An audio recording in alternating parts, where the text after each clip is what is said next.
Hello, my name is Tom Barnes. Welcome back to our series of films dedicated to the future of British forests, woodlands and trees. These films are where I try and balance my deep despair at the declining state of our woodlands with, I hope, a healthy dose of optimism that trees and land use more widely have risen to the top of the political agenda. In our last film, we identified the fact that 40% of the trees in this country are based in small woodlands, and how important it is to recognise and understand the issues facing owners of these woodlands. For this episode, we are going to widen our focus and explore options for land that is not currently forested. We're going to have a look at agriculture and how farms can contribute to increasing and improving woodland cover in the UK. Currently, agriculture makes up about 70% of the land use in the UK, and only about 5% of this is woodland cover. Now, therefore, if we are going to meet government targets, then a lot of this is going to happen on agricultural land. Currently, in the UK, agriculture, the growing of food, and forestry, the growing and harvesting of trees, are treated as separate disciplines. Now, this may be partly cultural, but I do believe that this siloed approach has been reinforced by the Common Agricultural Policy, which has for years disincentivised the planting of trees on productive agricultural land. However, there is a way to farm that involves food production and increased tree cover, and that is agroforestry. This concept promises many environmental and ecological benefits. Now, agriculture is definitely not my area of expertise, so I've come to meet two people who have literary, academic and practical experience of agroforestry. Chris Smaje, author of Small Farm Future, and his wife Cordelia Rowlatt moved into farming in 2003. I've come to their farm near Frome in Somerset to find out why they got into farming and how trees have helped transform their land. Why do you think that trees are important in the agricultural landscape? Well, they've got so many different functions. Some of them are fairly obvious ones. Obviously, they have uses as timber or livestock fodder. Trees, they do all sorts of things with water management and protection from flooding. And, we've got a little bit away from that, but in recent times, but historically, people always integrated trees with farming. Traditional land use was wood pasture, where people would graze animals underneath trees and make use of the products from the trees as well. I think that's going to be a bigger feature of farming again in the future. Tell us the history of your involvement at Vallis and how you became interested in farming.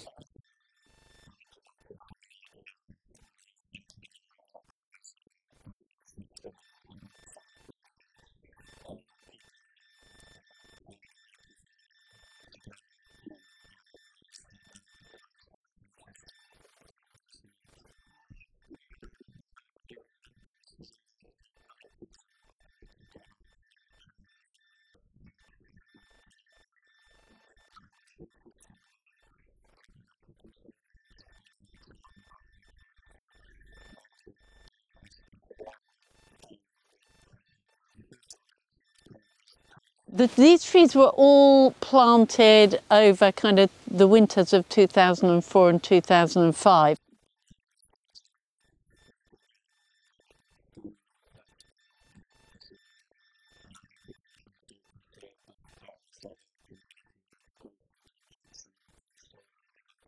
Here, this is Shared Earth Learning, the polytunnel over there, and also some of the land here.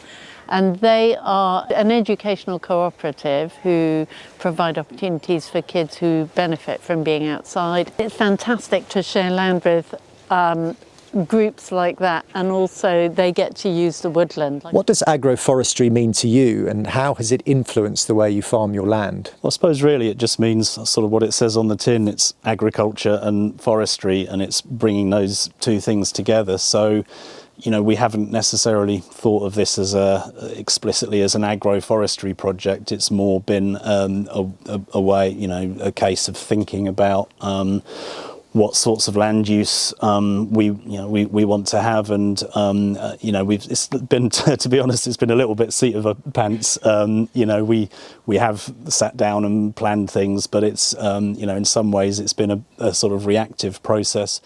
One of the things we were trying to think about when we were planting trees is how we can use the space really effectively. And so we have a campsite where each pitch is a little bit separate. And people really love it because they're not squeezed together in a field. I mean, one thing on this site is that it's quite wind exposed. We get these brutal southwesterlies ripping down from the mendip. So if you look at the way we've planted trees, you'll see our paranoia about the southwesterly winds. You can see this one. This is a sweet chestnut. It's quite old and it's tiny because it's getting blasted by the wind.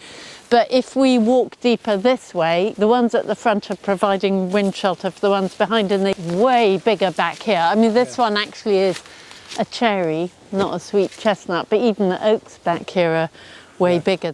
Pretty much the first trees we planted here, we interplanted hazel with alder, and so the idea was that the hazel with a sort of bushy lower growth habit would mix well with the taller growth habit of the alder and provide wind protection from top to bottom. This is the main bit of the market garden, the intensive bit.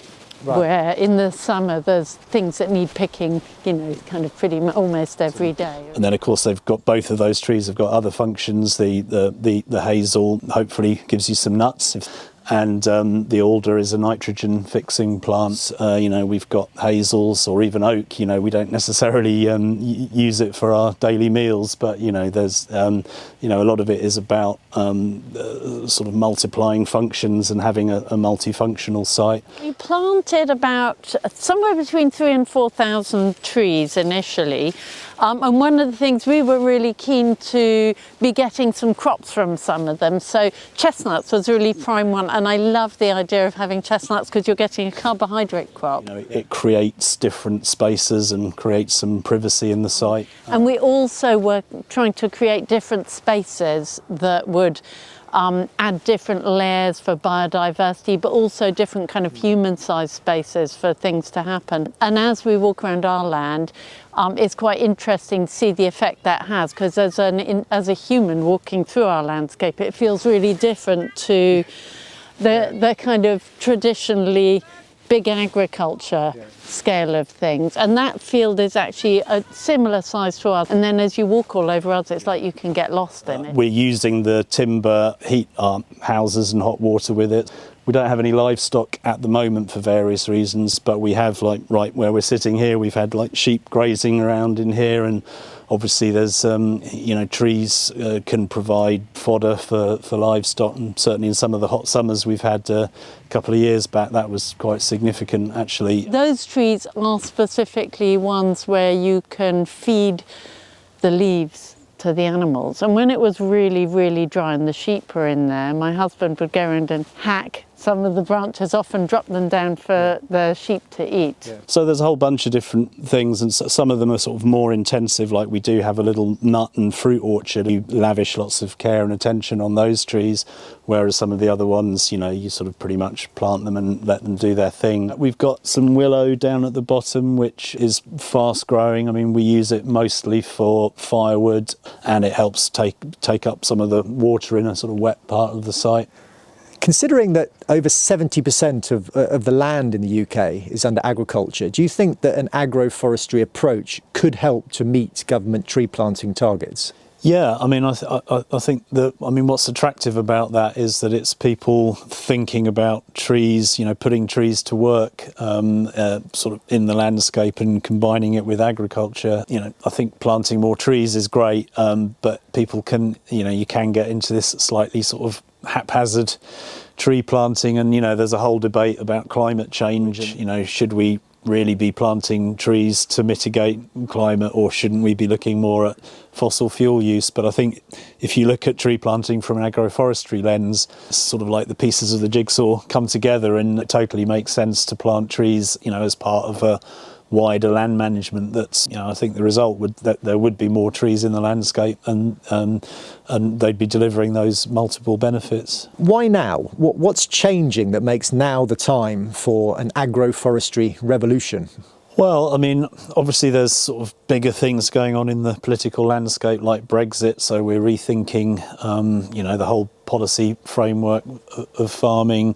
Climate change is rising up the agenda, and I think, there's the whole rewilding movement and people getting more interested in thinking about wildlife and interacting with wildlife in their local spaces. So it's a great time to be thinking about this and integrating trees. I mean, my concern, I guess, is we've got to keep thinking about food as well. It's not just trees and it's not just wildlife or climate change. It's about producing food for ourselves locally, and that's where agroforestry again contributes, because there's the agro bit as well as the forestry. Are you enthused by the idea of the incoming ELMS policy and the shift in focus to the provision of public good? I mean, I'm enthused by it relative to the last subsidy, which was paying people for owning land, essentially.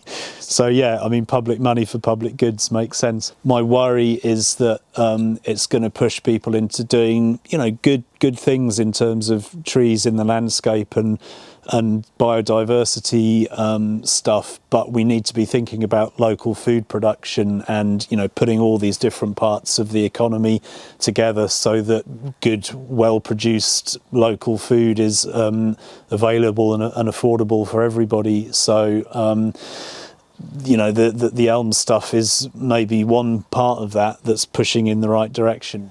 What are your hopes and fears for the future of agroforestry and UK farming more widely?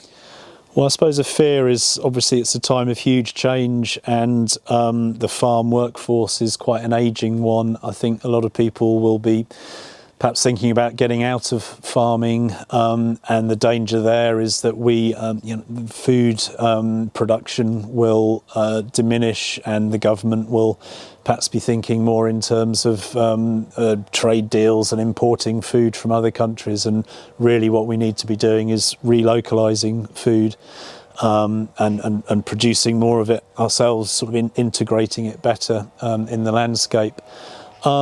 But a hope is that, the policy framework is more geared to thoughtful integration of trees and biodiversity into the landscape. There's a lot of young people who are more switched on than perhaps even a few years ago. If you could suggest one policy that the government could implement to support the work you're doing here, what would that be? I'd probably say a carbon tax, because so much of the way, so many of the problems that we have are connected with cheap fossil energy that makes it easy to sort of divide land uses up into kind of single monocultural sorts of things. There's loads of other reasons why a carbon tax would make sense, but it would really incentivise people to be producing food and other products such as woodland products locally in the landscape in a way that's not really happening at the moment when fossil energy is so cheap. Well, Cordelia, it's been fascinating to find out more about your land and how you've used the trees and interspersed the trees with your other types of agriculture. It'd be remiss of me not to introduce the book. This is Chris's book, Small Farm Future, and I would recommend that all of our viewers run out and buy a copy of this. It's got some real insights into small-scale farming and agroforestry. It's been fascinating to get a personal perspective from Chris and Cordelia and to understand the journey they've been on. Trees have completely transformed this landscape. You wouldn't believe that less than 20 years ago, this whole area was just bare arable fields. Vallis is evidence, I think, that trees can play a part in agriculture. So one question is whether agroforestry can contribute in a meaningful way to government targets for tree planting. Well, I would say it has to, because if agricultural land takes up 70% of our UK land area, we simply won't have enough space if we don't plant trees on farmland. So that's it for our visit to Vallis. For the next episode, we tackle growing better trees for more productive and healthy woodlands. So thank you for watching, and please subscribe to our channel to see more of these films.